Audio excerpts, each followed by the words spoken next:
flash coloration and other surprises. Until now, we've been talking about how animals use color and behavior patterns to be less visible. But some animals survive by being more visible. Some animals escape predators by starting them. Some do it by making a sudden noise or by baring their teeth.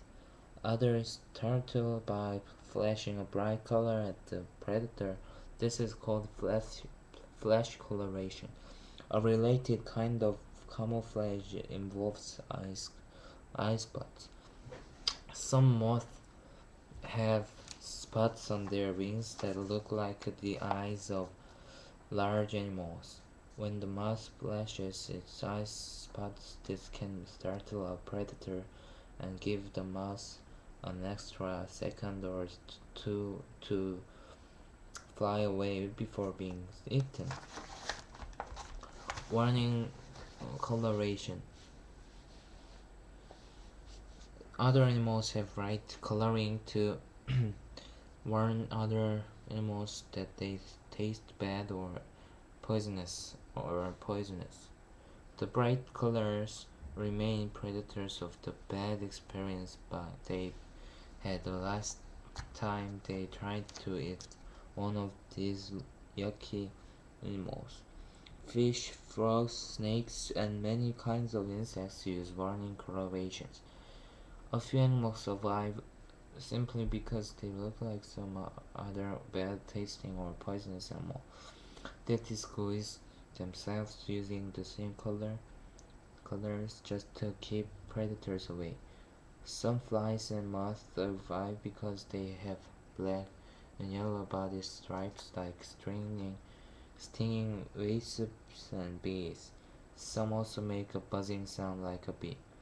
A famous example of warning coloration is the monarch butterfly. This is bright orange and black.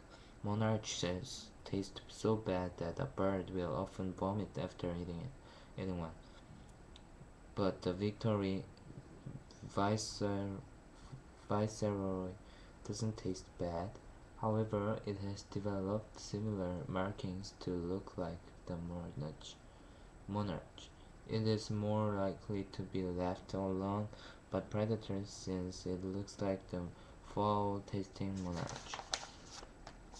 How did camouflage develop? From one generation of living things to the next, little changes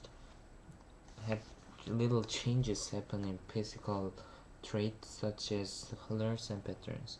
Sometimes when animals have babies, some of the babies are born with features that give them an advantage toward survival.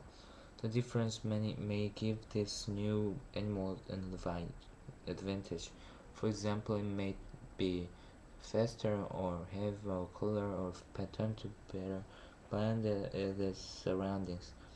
With such an advantage, this animal is more likely to survive to produce its own babies.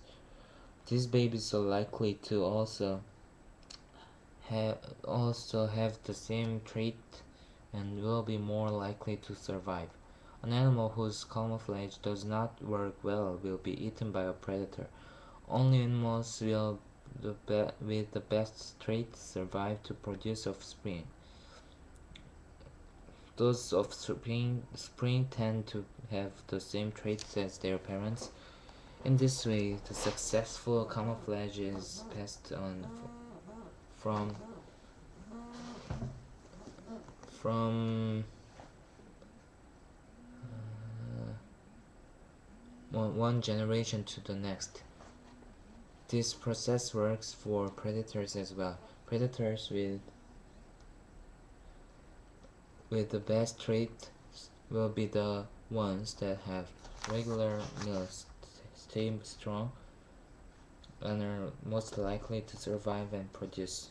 Their traits then get passed onto their offspring, who in turn are also more likely to survive and reproduce. More thousands of years, weak and less protected animals failed to survive. This has allowed animals with the best traits for surviving to live on and produce.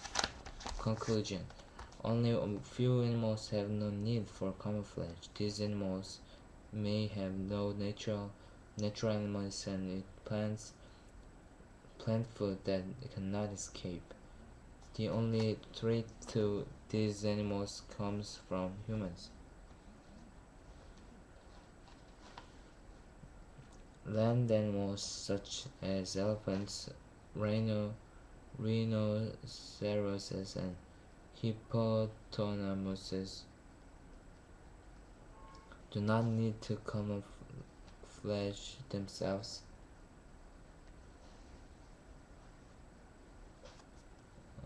From natural animals. In the ocean, only certain huge whales that eat plankton have no need of camouflage. For other animals, camouflage plays an important role in the struggle to stay alive.